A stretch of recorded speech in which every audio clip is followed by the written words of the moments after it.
when you enter. All right, thank you. Welcome everybody to our June happy hour. And I wanted to welcome you on behalf of Sustainable San Mateo County.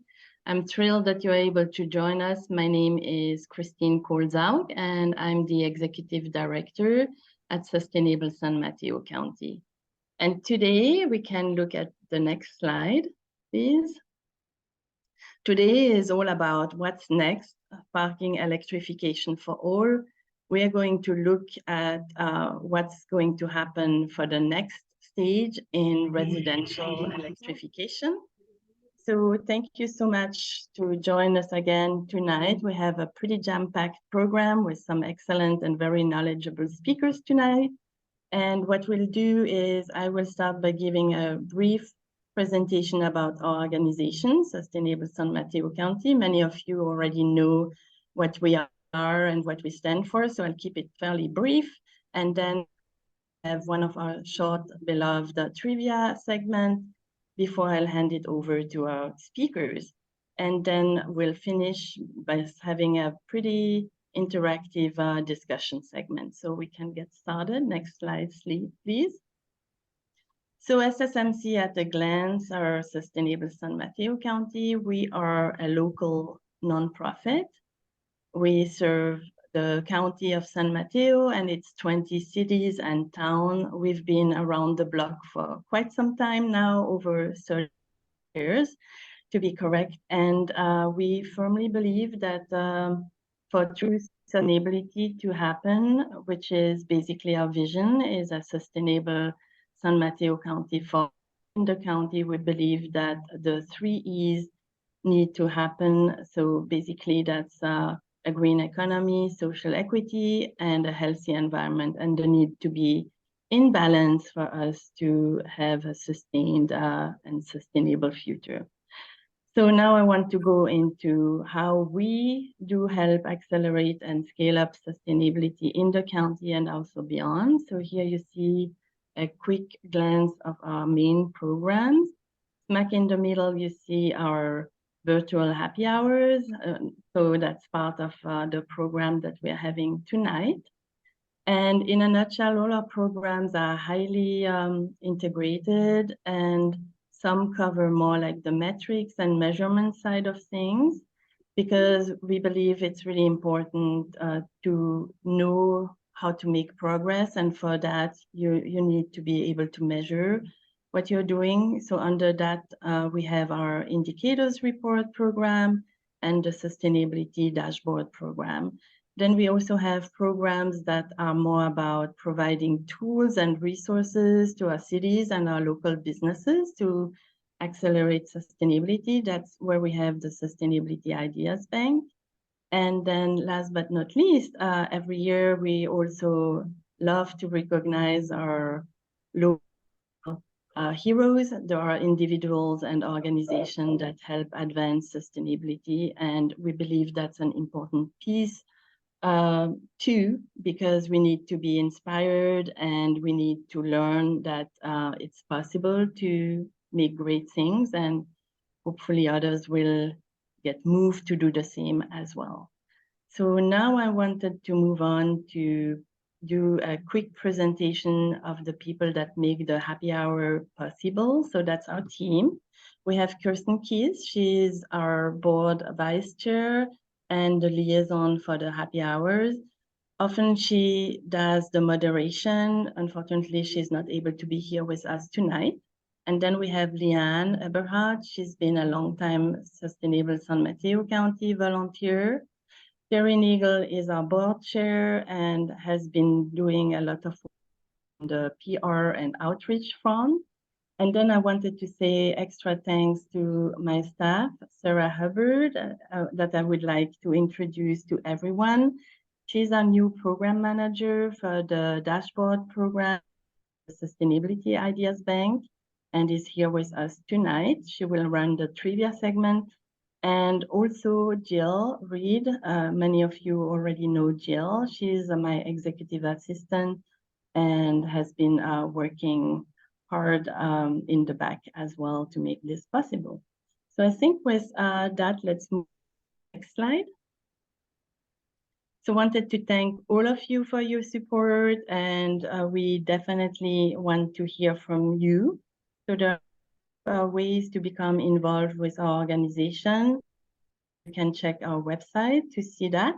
And before we get started, I did want to launch a poll to get to know a little bit better who is with us here tonight. So let's get this started. So we have like 3 questions, and if you can all respond, you should see that. Thank you. We'll give it a little bit of time. Just curious to see who has attended a happy hour before. Maybe we have some new friends, and then some people that have attended other happy hours as well. And then a little bit of information about how you heard about this event. And last but not least, we'd really love to know who is with us here tonight.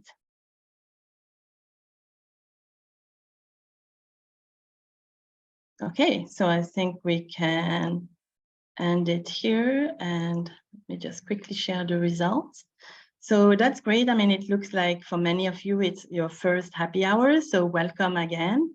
I hope you like the highly interactive format of the happy hour, and then some of you have participated in other happy hours in the past, so that's great.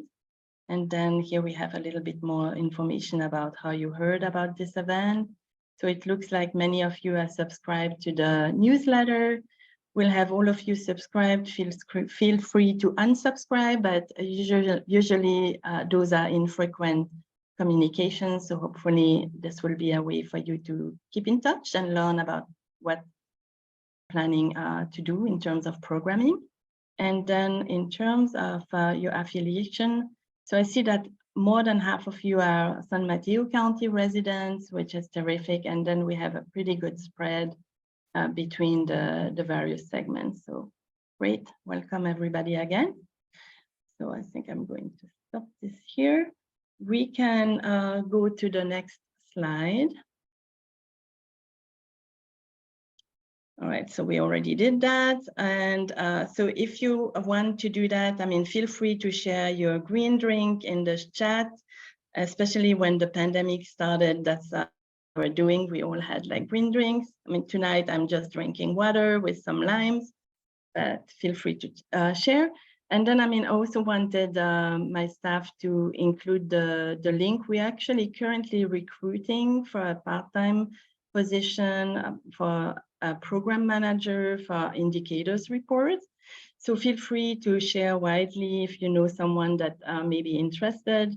This year, we are focusing on the well-being of children, youth, and families. So that's a very important topic, and we'd love to hear from you. And I think with that, I'd like to hand it over to Sarah, who will be doing the trivia for us.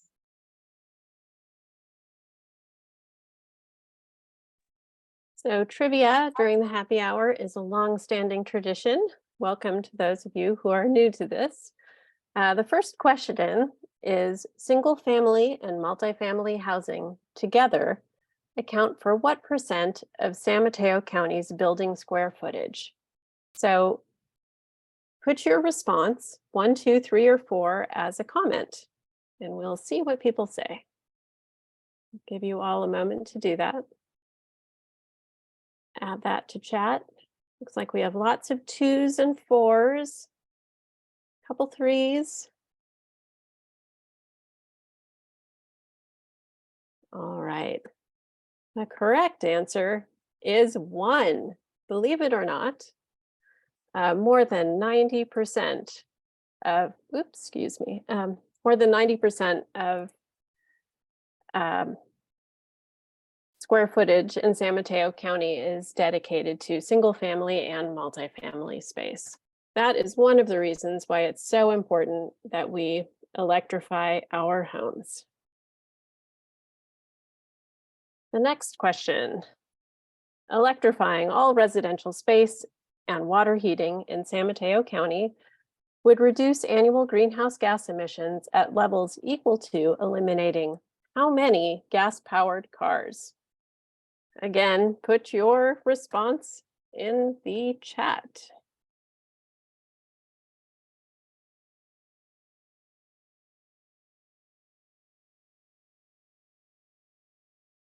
Looks like most people are guessing response 4. Any other respondents? Going on. You are right. Believe it or not, more than 110,000 cars. The illumination of more than 110,000 cars is what would be the impact of electrifying our residential space and water heaters. Thank you guys for playing trivia. And with that, I will introduce our first speaker, who is Tony Wilcox. He is a longtime advocate of building electrification and has a personal history of electrifying his own home.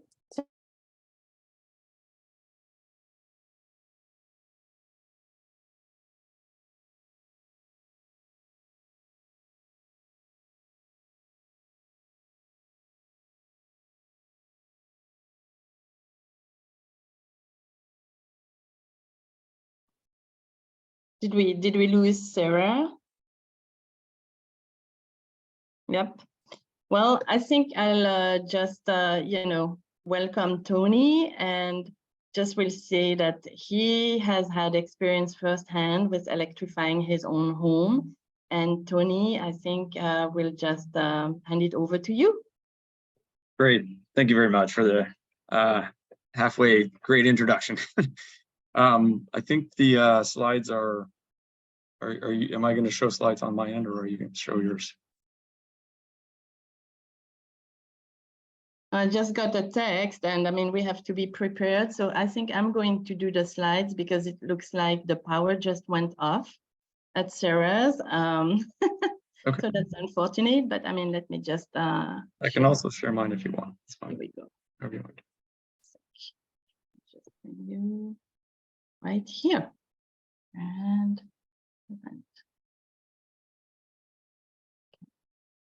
okay, I'll get started while this is loading up. So I got started on my house when I blew a circuit on should have blown a circuit in my electrical panel, but it turned out it melted one of the 110 lines on the roof coming in because neither the main nor the breakers broke. And I found out that solar companies would replace an electrical panel for free. So I got solar. I boosted the solar up knowing I was eventually going to get to heat pumps. And then it just went bonkers from there. So we used to have a gas furnace and water heater. Like most, it's a 1960s era build. We used to spend quite a bit of money on our annual PG&E bills and even more on our gas. I want to run these numbers because it's really important. The Honda Pilot we bought when my daughter was born, she's 10, has cost us over $25,000 in gas. So some of the numbers for these solar values are really high, but so is the slow bleed of spending money on gas. So we used to spend about $560 on energy. We can go to the next slide now. I ended up not really being able to afford a contractor that I had wanted or get the job that I wanted really at the affordable budget that I wanted. So I ended up doing all the install work myself. I worked with a company who would charge the refrigerant and warranty the product. So I put in a 5-zone mini split, threw away the gas furnace and water heater, had PG&E shut off the gas meter, and just went in from there. Let's go to the next slide, please. So now we've got a 200 amp service. It was upgraded by the solar company. I put some instrumentation in it made by Emporia. It's a really cool circuit by circuit energy tracker. So I know what all the appliances that I have, from the heat pump to the water heater to the now hot tub, which is heat pumped, to the cars, uses on a day, month, year, second basis. And with the solar that we added, we went down to basically paying the minimums on grid service charges for PG&E. So it feels really good. I have to say the best part about it is just everything feels better when it's free and clean. I can't describe the odd sensation of taking a shower in solar heated, heat pumped hot water, but it's uniquely pleasant, as is driving to places for free, or turning on the heat if you're cold or AC if you're hot. Let's go to the next slide. Next up is going to be last couple of things on the list are to put in a ventless heat pump dryer. We've got a resistive electric one, which is great, but we use about 3 and change kilowatt hours a day on average over the year. And these heat pump dryers, they're called ventless. They're really efficient. So I have plans to switch out to one of those at some point.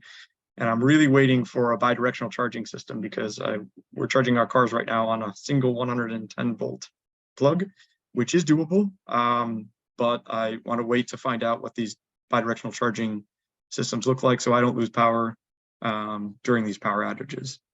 I love the bidirectional charging side, by the way. I think it is the future of all home battery mechanisms. I think that in about a year when they get released for somewhere around $2,000-3,000 a piece, it's going to replace, you know, a $15,000 to $25,000 battery, which lets you buy an EV and get your house powered with a much bigger battery in the car than you would otherwise have in the house battery. So I think these are going to be a really big gateway to backup power, energy arbitrage to the grid, as well as replacing spend on a home battery with getting people into transportation.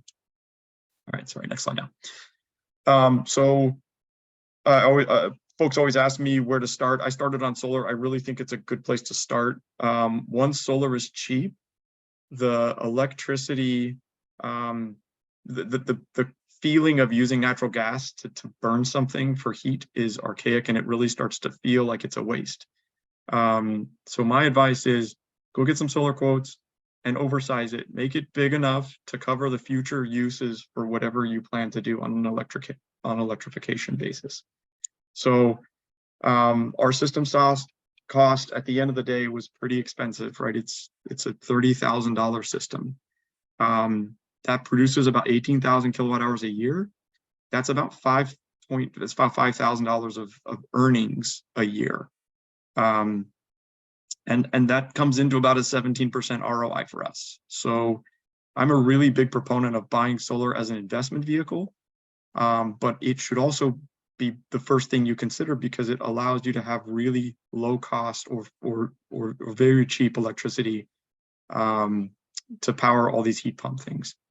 Secondly, I'm sure a lot of people know this, but heat pumps are not just efficient, they are 300% efficient. It means you put 1 kilowatt hour into a heat pump and it will transfer 3 kilowatt hours of heat.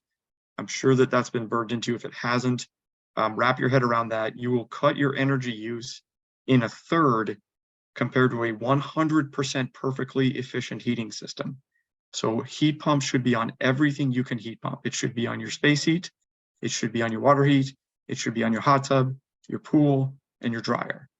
You're not going to be able to heat pump to boil water, so there are other mechanisms for that, but any type of moderately low quality heat, it is just absolutely crazy not to heat pump it.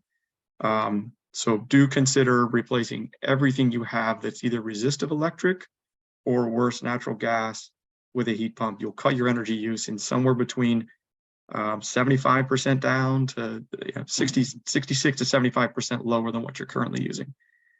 Secondly, how big should you go? Couple of equations here. I usually tell people take the total energy you use on your annual bill today, take the number of therms and multiply by 10. That's the annual kilowatt hours you want.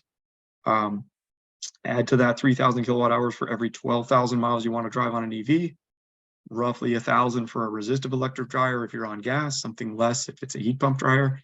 And the cooktop is really negligible, but there are some real health implications for getting off of natural gas cooktops. Take a look at asthma correlations to natural gas cooktops.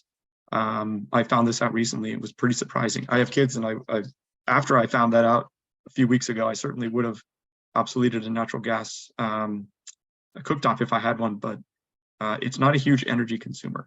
So let's take a look at the next slide, because it's important to break down, I think, both energy use and carbon into where you should start. I know a lot of people talk about residential for reducing all the burn and natural gas and combustion and CO2 release that you do in your home, and that's really important. But you should also use that house to provide vehicle power, and solar is the ticket there. These are for typical numbers here. This is scaled roughly off of our place. One car at 8,000 miles a year, that's an SUV. at 20 miles per gallon, and one car that's 12,000 miles per year at 30 miles per gallon. So don't forget about the cars. I know we're here to talk about homes, but get rid of those gas cars as soon as you can. The ROIs are huge. The incentives are in place for the $7,500 from Fed, IRA, and also another, I believe, $2,000 from the state. There are also incentives from Peninsula Clean Energy for $1,000 to $5,000, I think, right now on used EVs. So take a look at the EVs for sure. Second up, space heat. It's definitely bigger than the water heat. It's something like 5 times as big in our house. We use 675 kilowatt hours on our heat pump water heater, and we used 3,500-ish kilowatt hours on the space heat. So space heat's next. Go look at heat pumps. You get free AC out of the deal. If you've got AC, you can swap out your AC unit and end up running on electric heat. And again, you're going to use a third the energy if you had 100% resistive, if you had 100% efficient space heater sitting in the middle of your room, or maybe a quarter if you have a furnace that's burning natural gas at not 100% efficient heat transfer. Next up is a water heater, and the incentives on these are absolutely crazy. Take a look at Rheem hybrid heat pump water heaters. It is a spectacular piece of equipment. It's got a thermostat, it's on Wi-Fi. It's really, really impressive. I just saw a NEM3 competition or a compensation plan. I can talk about that in a second. I do think you should always oversize solar. It's a very good way to let yourself have excess energy that you can then buffer through IoT and other mechanisms. But I can talk about that later. And then dryer and cooktop. They're the smallest of the energy consumers. Let's go to the next slide. So yeah, buy your power today and use it forever. Some implications here on NEM3 that we can talk about if there's time and questions. Run the numbers on your car. It's really crazy that a 20 mile per gallon SUV costs $70,000 in 25 years and $40,000 for an efficient Corolla. And the same energy that you would buy for a solar panel that could propel an EV that same distance for 25 years is $5,000. Secondly, or thirdly, rather, knock these appliances off as soon as they fail, or earlier if you can. There are some really great incentives on the heat pumps, on the water heaters especially. Yeah, just go start retiring natural gas components. You'll save money in the long run, particularly if one's going bad. It's much cheaper to replace these than with heat pump versions than with equivalent natural gas. All right, next slide. Quick misconception I try to address is people say, oh, I've got a really efficient tankless water heater. And again, heat pumps transfer 3 times the heat that they use in electricity. So yes, tankless is more efficient than gas or old style gas tanked water heaters, but they're still using about 3 times the power. Our water heater has a 3.75 coefficient of performance, which means even if you have a perfectly efficient heater, it's still going to use 3.75 of the power that you would have otherwise used. So really look at these heat pump systems. They're really remarkable. Next one. And then I snapped a picture of this when I was up in Canada, and it was pretty cold. So I don't have a COP curve up here, coefficient of performance. Again, the ratio of energy that the heat pump transfers divided by the energy that you put in. But these heat pumps, if you look up the specs on the manuals, they have coefficient of performance that are 3 to 4 at 47 degrees Fahrenheit. Even when they get down to 0 degrees Fahrenheit, 30 below freezing outside, they're still a lot of them running at coefficient of performances of 2, which means it's still using half the energy of an electric resistive heater. So yes, they become less efficient as it gets colder outside, but it doesn't necessarily mean that it's not way more efficient than what you could normally do. And there are some really good low temperature ones if folks are really interested, but in this area, they're really unnecessary. Slide. Yeah, so I advocate for people to get started doing this. It's a really rewarding lifestyle to have really low cost, really clean life. And I think it's a very good investment in the long run and a very healthy and wise decision for probably a lot of the reasons that everybody's here from a carbon and climate basis. So hopefully I didn't run over. Thanks. Well, thank you so much, Tony. I think it was really fascinating to see the numbers, and I think it really brings it home. I mean, especially when you start to look at total cost over the life cycle. So I think we do have time for perhaps one or two short questions, and then we'll continue with our second speaker. So I'm going to open it up here. And I think you can just raise your hand, or let's see. And if we need a little bit of time to digest. Oh, I see that Anne Adams, you have a question? Yes, please. So Tony, I don't know if you're available, but I've heard everything and I have friends that have done this, but I actually need someone not to hold my hand, but to really guide me more. Are you available, or where would I go to say somebody come and really walk me through this a little bit more? Yeah, so the folks on this might have some good references. I'm happy. I have a pretty good email that I send out that has a lot of information about these different categories. So I'd be happy to shoot me an email, and I'd be happy to forward that on. I'm not really in the business of coming out to people's houses, but I love to help people. So Yeah. We'll figure out a way to do it. Okay, I took your email down. Thank you. No problem. Yes, great. And I wanted to mention we'll have the slides available on our website. So, you will have everybody's contact information, or you can always reach us. So Great. I think with that, we have time for a second question. And I see Michael Campbell that your hand is up. Yeah, great. Thanks. So Tony, you mentioned briefly that you attach some kind of monitoring unit to your panel, and that's giving you data by circuit. Could you talk a little bit more about that device and kind of your experience with it? Yeah, so there's a company called Emporia, EMPORIA. They are a fantastic company out of Colorado. I bought mine on Amazon for $150. It has 16 channels, and you clip current probes onto any of the circuits that you want. And it will literally, I can pull up an app right now and tell you exactly what every circuit is drawing, up to 16 points of resolution. And you can break it down even further by buying their $8 Wi-Fi plugs, which measure the current from each 110 volt plug socket that you want to plug them into. So I put those on for the car. I put them on for some of the heavy consumers, like I've got a kegerator beer fridge and the regular fridge, microwaves and dishwashers and things like that. And it's really clever at breaking out the power that you're drawing on it. So it's really, really cool. I love the data that comes out of it. You can set up alerts on power thresholds. You can set up automatic demand on-off demand profiles to consume energy when you're making excess solar.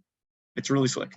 I switch off a lot of components from 4 to 9 with the Wi-Fi plugs, but you can also flip them the other way and say, if you're making excess power, turn these devices on. So you can automatically, it's a great company. Take a look at it. Really clever, simple app, free. You can get into it for, a little bit of money. Thanks a lot. Yeah. I did see a note in the questions that I wanted to address. Somebody mentioned you need electrical work for the heat pump water heater. You're absolutely right. You need a 30 amp, 240 volt line. Although I believe Rheem is coming out with a 120 volt version of this heat pump water heater, because it only draws about 310 watts of power, which is way below what a normal 120 volt socket would run. But it has resistive booster heaters in the version that I have. So you're right, you've got to run electrical to that. Usually the quotes that I've seen in these are in the $5,000 to $6,000 range for the whole installation. I've put about 4 of these in mine and other friends' places. The rebates on these, there's I think 33,000 from Peninsula Clean Energy. There's 1,800 from Feds. There may be some from PG&E and State, depending on what you're replacing. So it's literally almost free, even with the electrical work. So please don't wait if you're going to do this. Go look for these rebates. The water heater is one of the things where it's probably almost free with the rebates. I think it's actually over incentivized right now. And I would advocate for getting it before folks catch on that they're over incentivizing the water heaters. So go fast. Great piece of advice, Tony. Thanks so much. So I think with that, we are ready to introduce our second speaker, Scott Melberg. And Leanne, I think you're going to do that. Yes. Our next speaker is Scott Melberg. He's with the City of Palo Alto Utilities, CPAU. He joined in 2019 as their programs, sustainability programs administrator. to manage the home efficiency Genie program, their heat pump water heater programs, and support residential electrification efforts and innovative programs to reduce carbon impact. Prior to CPAU, he was an advisor and manager at Clear Clear Result, one of the nation's leading energy efficiency consulting firms. And while there, he helped develop and manage the home efficiency Genie program for the city of Palo Alto, utilities. Prior to his Genie role, he was an advisor with the regional Bay Ren and had a stint with Solar City with their residential efficiency division. So welcome to Scott. Great, thank you very much. That was a very compelling presentation by Tony. It'll be hard to live up to that, but you had some great messages on a lot of things that people are doing. I'm going to focus on something slightly different, which is really just about what we're doing at Palo Alto on heat pump water heaters. And that's really what the core of my presentation is, but I'm happy to talk about other things we're doing as well. Next slide. So why are we focusing on heat pump water heaters? Despite all the comments that Tony had that we need to focus on a lot of things, we did sort of have to choose some areas to focus on. We're a small utility. We have very ambitious climate goals. Our goals are what we call 80 by 30. That's an 80% reduction to our 1990 levels by 2030. And so to achieve that, most of our residential gas equipment will need to be replaced by an electric heat pump system, really, as Tony has outlined. We've had carbon neutral electricity in our city since 2013. It's a mix of hydro, solar, wind, biogas, and some other sources. So we are encouraging electrification and have been for quite some time. Water heating in a residential setting is about second only to space heating. Tony also made that comment. And one of the things about water heating, it's really consistent year round.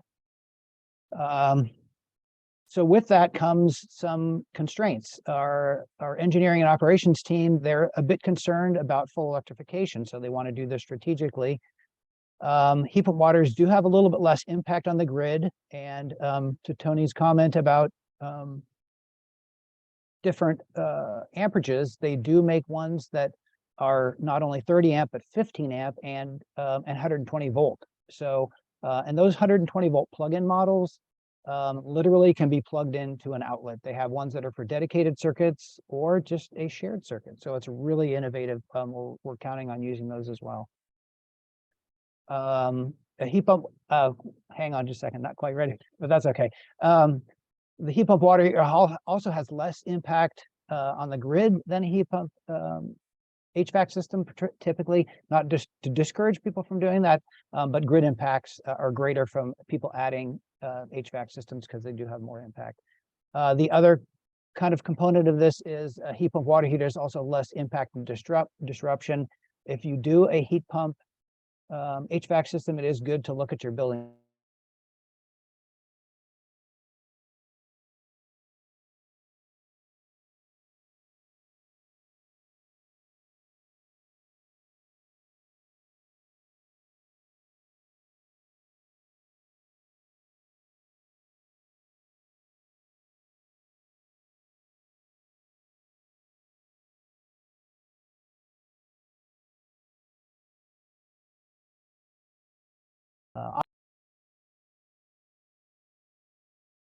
This is where we have a city-approved contractor synergy. They manage the installation basically from start to finish. Very easy for the customer, very little effort involved. If they choose, they can actually even have an option where they pay a lower fee. The typical price is $2,700 for a 65-gallon unit. It's actually higher or lower depending on the tank sizes, but that includes the rebate, the permit, the labor, the materials, a 1-year warranty from the installer, and a 10-year warranty by the manufacturer. But customers can actually even pay a lower upfront cost of only $1,500, and we take that $2,700 and take $1,200 of that off, and they can pay that for $20 a month over 5 years, just to even have it less entry cost to get into the program. So, and then their $20 a month charge will appear on their bill, and there's no finance charges for that. One thing to note is the project assumes that you don't need to do an electric panel upgrade or add additional charges. So if it's sort of a non-standard installation, it may increase the upfront and total project costs. And option 2 is actually our more traditional rebate. We've had this rebate in place since 2017. We did increase the rebate amount from $1,500 to $2,300, not quite as high as SBCE, but we feel it's pretty helpful. This was a little bit different path. This is where you choose your own contractor, or if you want to do a DIY project, you can do that. But you can get help with our Genie Advisor program. I'll be talking a little bit about that at the end of the conversation. But this approach, the contractor and the customer have to manage the installation. They have to get the permits. They have to submit their documentation online. So it's a little bit more effort on the customer's part and the contractor's part. But the cost that we had been seeing, similar to what Tony said, is $4,500 to about $6,000 of the projects we've run. But then they can get $2,300 rebate on that. Next slide. So the full service, as we're calling this program, this is the one where we have a contractor that installs it. We have really ambitious goals of us installing 1,000 in 2023. And I'll emphasize that is a very ambitious goal. Palo Alto has about 15,000 single family homes, and a water heater typically lasts 10 to 15 years. So with 1,000, we estimated we were going to be replacing about as many as would be retired or age out in terms of just as a program goal. We launched this basically this winter in 2023. We've had over 500 people sign up on the interest list, and that's actually through a very minimal amount of marketing so far. We've done some utility bill inserts. We've had some community groups doing some canvassing. We've sent out city utility newsletters. So we've had a lot of interest. It's been fantastic.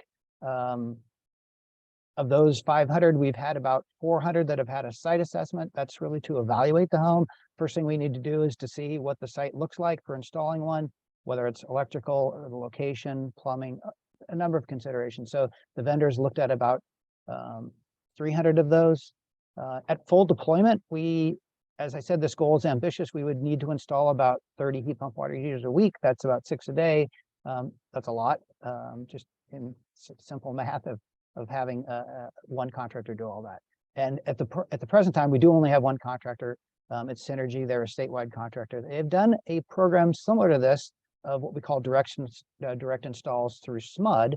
That's a municipal utility in Sacramento and PG&E, but these were low income programs. So there was no homeowner decision making, and it was really no payment from the homeowner as well. And so I'll share a little bit of the lessons learned. One of the most important ones is all homes are unique. Individual accommodations had needed to be made at every site pretty much. And this was a little bit of a challenge. We had some, longer electrical runs, longer condensate lines. Some people had recirculation pumps, had different configurations. So this is one of the lessons we learned. We really designed the program to be these standard prices, and it was basically $2,200 for a 50-gallon, $2,700 for a 65-gallon, and $3,200 for an 80-gallon. And that price was going to include everything, which is the removal of the unit, adding the breaker, adding the wiring, expansion tank, built to the manufacturer's instructions, some venting, but not, aggressive venting, and then even the permit.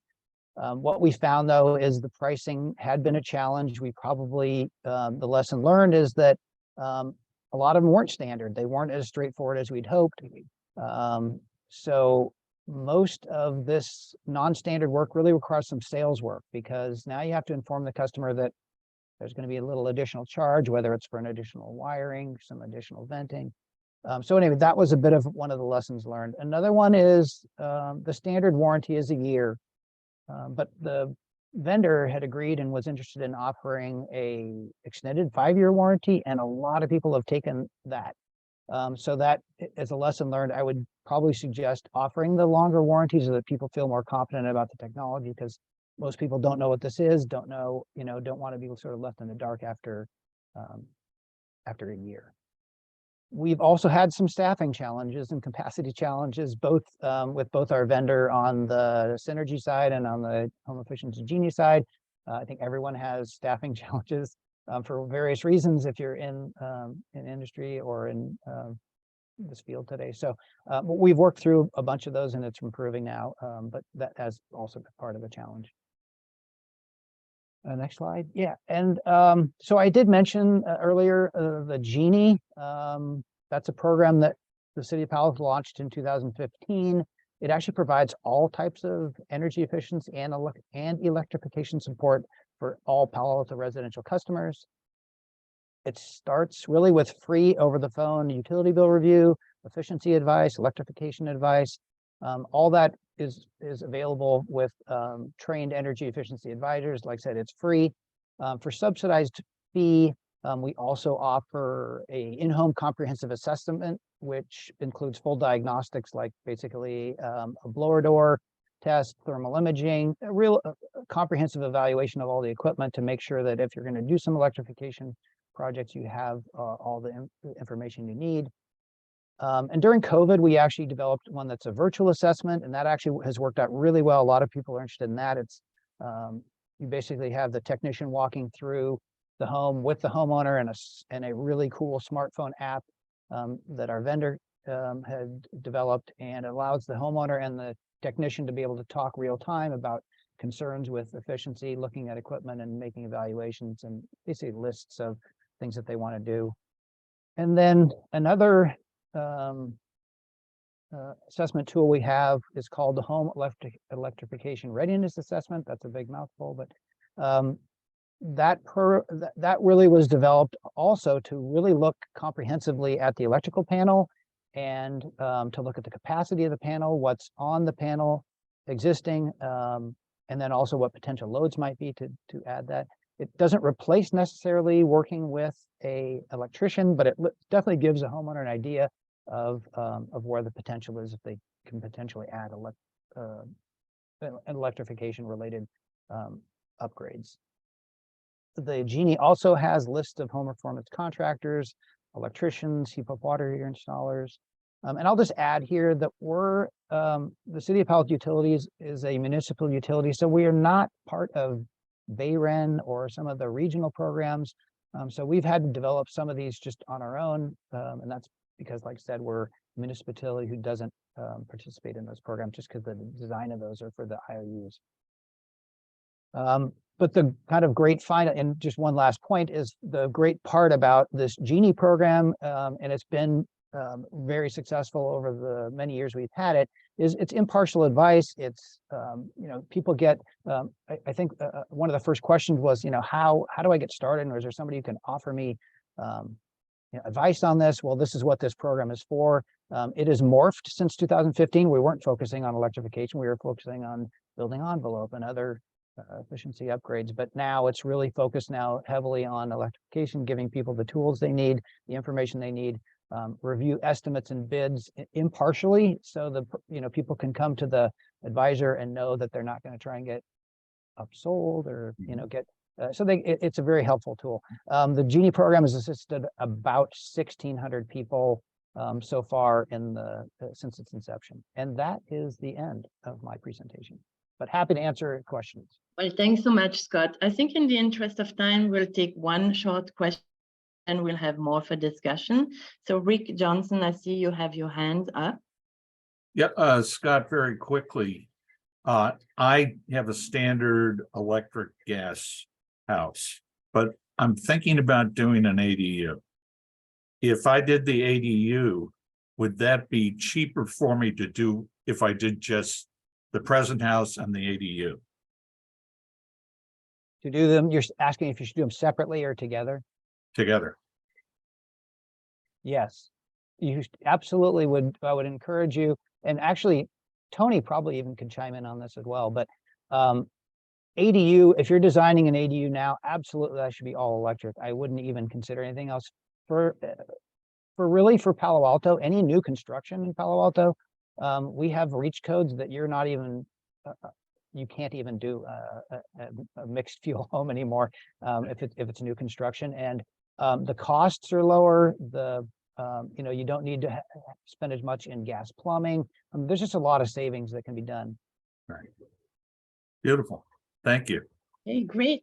So I think in the interest of time, I'd like now to have Blake's presentation. So Leanne, you can do a quick introduction and then you'll launch right in. Thank you. All right, please welcome Blake Ershaft, Programs Manager for Peninsula Clean Energy. Blake leads the key building electrification initiatives, including each REACH codes and electrification programs. Blake has been working in the green building space for 15 years. His work has included mechanical and plumbing design, energy modeling, lead consulting, water efficiency, zero net energy buildings, and portfolio energy retrofits. Blake's award-winning design spanned 5 continents, and his first all-electric building was University of San Diego's Torrio Field Ballpark. Sorry, Yep. I haven't been there, but I think it's a plenty presentation. Thank you so much. I'm just also being in the interest of time. Today I was going to go over and try to get some feedback on our new building electrification programs. First, I just wanted to say Tony's house, so impressive, and the way he presents it. And I've just been so impressed by that project. I've been following it because it was an award winner in our territory. And then when it comes to Scott, we've really been looking to Palo Alto as inspiration for our programs. We love what is going on there. I have one more exciting piece of news here. During lunch today, I got rid of a gas appliance. It's right here. And I'm excited to say goodbye to this bad boy. So I electrified a room in my house, and that was a working lunch, I'm going to call that. Next slide. So we are launching, we're trying to really increase the amount of offerings we have for building electrification in Peninsula Clean Energy Territory, San Mateo County and Los Banos. We currently have zero interest loans, heat pump water heater rebates, heat pump HVAC rebates, and then our home upgrade program that does zero cost electrification for low income homeowners. Next slide. So we noticed for building electrification 2.0 that we really needed programs that the current program provides incentives, but minimal guidance and support. Our updated program really needs to address a lot of barriers that customers are facing, especially to help cities be able to pass REACH codes. Some customer challenges include lack of clear information, difficulty selecting contractors and equipment, technically complicated installations. Emergency replacements is a really hard time to electrify, but a common time to replace your water heater. And then limited time and money, I think, is a problem for nearly everybody these days. Next slide. And this is pretty, I only have, I think, maybe one more slide after this. So the rest is going to be all discussion and feedback. So for building electrification version 2, we have some groupings here of things that it's clear that would be needed in San Mateo County. We want to have retail partners, potentially a brick and mortar presence, help develop the supply chain, which is doing a little better than during the midst of COVID, but still is not ready for full electrification. Maybe consider bulk buys. We want to put together a one-stop website with an appliance marketplace, contractor network, potentially an energy calculator, and some info and education. A hotline with program navigation, project planning, and technical guidance. We really think somebody to call to walk you through. A concierge has been brought up many times, and Palo Alto is a good example. A turnkey installation option. This would include for non-low income, a lot like what was just described by Scott, where you could call us up and get an appliance installed by a contractor we pre-selected and price we pre-negotiated. We also want to have emergency loaners or emergency water heater replacements in there. That seems to be really needed. And then want to have financing options. Right now we have the 0% loans, but we think maybe a third-party financer would be useful. And then at the same time, helping navigate all the rebates as they come on board and go away. So I don't know what the next slide is. Let's see. All right. So we're putting together an RFP now, and that's why I really need feedback. In the RFP, which is blue, we're considering putting together a hotline, this turnkey installation option, and then potentially the PCE financing option will probably continue. Gray is some future scope, unless you really push me otherwise. And then greener things we think we'll probably do internally. So as we put together this RFP, that's like mostly what I'm doing on a day, or part of what I'm doing on a day-to-day. We really want feedback from the community, so feedback from everyone on this call is really important, and I cede the floor to you. If you have any recommendations of what we should, what our first priority should be. I think that's what I'm really most interested in. And if anything's missing, I'd love to know. That's great. I mean, I'm so excited about Peninsula Clean Energy's plans, very comprehensive. So let's just open it up. I think in parallel, what I'll do is I'll launch a poll so we can have a discussion. And then if you would please just also respond. And basically that's all about support. So you can rate from 0 to 5. And you'll see we have like quite a few questions. And at the end, I mean, there is a field also for any other obstacles to electrify your home that you'd like support with. Okay, so I think, let's see who has some comments or for Blake while you guys are doing the poll. I think you all see the poll, right? Okay, so I see Tony, you have your hand up. Yeah, if others are working on the poll, I'll advocate for some stuff from Blake. So I think these ventless dryers are under incentivized for their savings, because a lot of people can get multiple cuts of rebates from wiping out gas stuff, and also the electric efficiencies are not very well documented. So I think those are a really easy one for people to plug and play and potentially high carbon value. The two-way EV charging obviously it just has to come in. I cannot find anybody that's making a good, sensible product, but anything PCE can do to push those, get them on the market, get them incentivized. I think it'd be fantastic if PCE incentivized that in place of a battery, or maybe had a combo EV plus two-way charger package or something like that, because it's just such a no-brainer for everybody in our area who's looking to buy home batteries because of the power outages. To get them into an EV and to get that would be fantastic. So I'm sure you already know this stuff, but that's what I'd advocate for. No, thank you. I do have a ventless dryer. We should discuss it at some point. I agree. They're very easy to put in, and especially the no venting location can be really useful if you want to move it to somewhere where venting isn't possible. That was my circumstance. Hey, and then next, Michael, you had your hand up. Yeah, so Blake, if you're looking for feedback, I'd say I've replaced water heaters twice. The first time I did it was typical, I think, which was my old water heater broke and it was an emergency. I had no hot water and I needed one fast, and it was super easy. You call a plumber and boom, it's done in a day. And so I would 100% focus on your emergency replacement scenario and make that super duper easy for people. And I think to do that, you've got to help people plan for, hey, my water heater is gonna go out in a year or two or whatever. And I wouldn't necessarily count on the simple 120 volt plugins to be ready and everyone be comfortable with those. At least the contractor I used said, those aren't going to keep up with a house of 4, a standard 50-gallon tank. That was his assessment. I trusted him on that. Maybe the technology will get there. But anyway, my point was you may want to coach people into doing the panel work first, so that when they do have to replace the electric eventually, do have to replace the water heater eventually, they can just pop a unit in and have all the power. Okay, so thank you. We have some hand up from Gary. Hi, Blake. Thanks for the information. One of the things that happened to me is I didn't appreciate all the changes that were going to be required in the future. So some discussion about future. For example, you might want to put only in the HVAC 1 year and the heat and the water heater the next year for avoiding stacking of federal credits beyond their limits. And so you may choose to do everything at once or serially over a couple of years. And one of the things I did not think about if I'm going to use a battery or a bidirectional EV is I need a disconnect on my meter. The solar guys put in my meter, it was embedded in the panel. Now I need to do a panel remodeling, not upgrade, just remodeling so I can properly use a battery.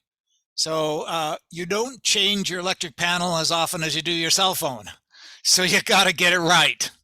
So some, capability of what you're going to need in the future, or thoughts, whether you want to space out the electrification plan, whether you want to do it all at once, or, what will work best for the homeowner.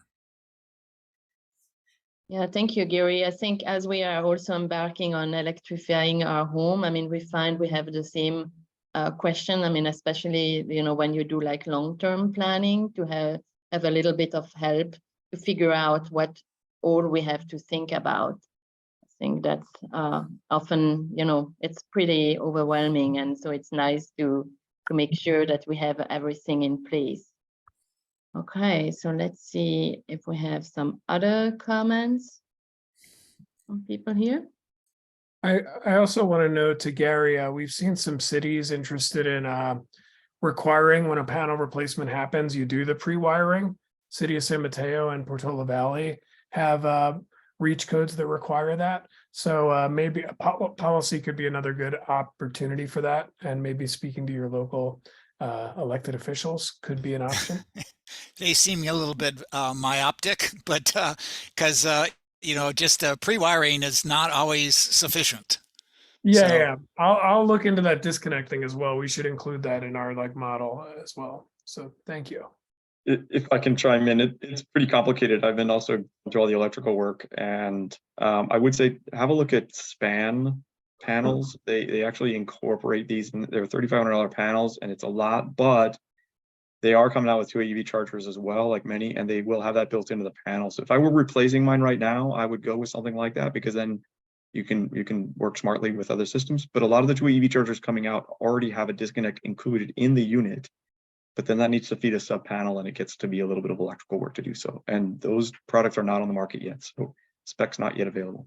And I would second that. Tony put in all that measurement function on his panel, but these smart panels, and span isn't the only one, could be valuable for the future. Does the homeowner want to consider it or not? Because they have built-in measurements, built-in bidirectional charging, etc. Okay, Yeah. so we're getting pretty technical here. So, I mean, if someone else has some comments, I think, can you see the results of the poll? Is it available to all? No, I'm not sure. I mean, let me see. I guess. Hold on. Yep, let me just do this. So I think you see it now coming up. So the first question was about the needs around clear information. And I mean, it's pretty like a high percentage of people said yes, that would be needed. Then in terms of ease of access to information, so that's a little bit less. I mean, we see 40% of people that said yes, it would be somewhat, needed, but not as crucial as the information itself.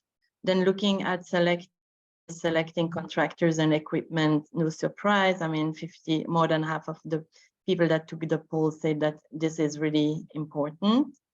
In terms of like the planning, I mean, that looks like it's a little bit more evenly distributed, maybe not like a top priority. Dealing with emergency replacement, that's high on the list as well. I mean, of course, because you need your hot showers, I mean, especially in winter. And then in terms of financial help, I mean, that's a little bit also distributed, but I mean, still, I mean, more than a third of the people that responded that indicated that's a high priority. And then the time is somewhat of a, and then I see that also some of you mentioned that there may be other obstacles to electrify your home. So I think with that, just wanted to extend my thanks. Maybe we can quickly go back to the presentation. I know we are running a little bit over. Stay connected, and I think you have our speakers' contact information. Blake, maybe you want to add your email again in the chat. So if people have some other additional comments and questions, they can reach out to you. So I really thank you a lot for joining our happy hour. I'm going to quickly launch yet another poll because we want to know how you enjoyed this happy hour. And stay connected. I hope you'll join us in August. We'll have another happy hour. And thank you again for attending and for participating. And see you soon. So we'll just leave the poll open here for a little time. And I did want to express my thanks to our formidable speakers. I mean, it was really great. I learned a lot. So thank you so much. Okay.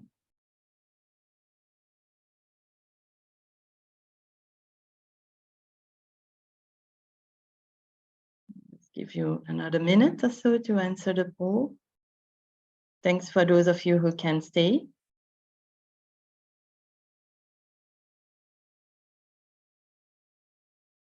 Okay, and then I think I'm going to end it here.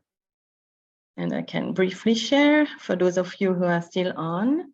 So it looks like you really benefited from this event. So that's great to hear.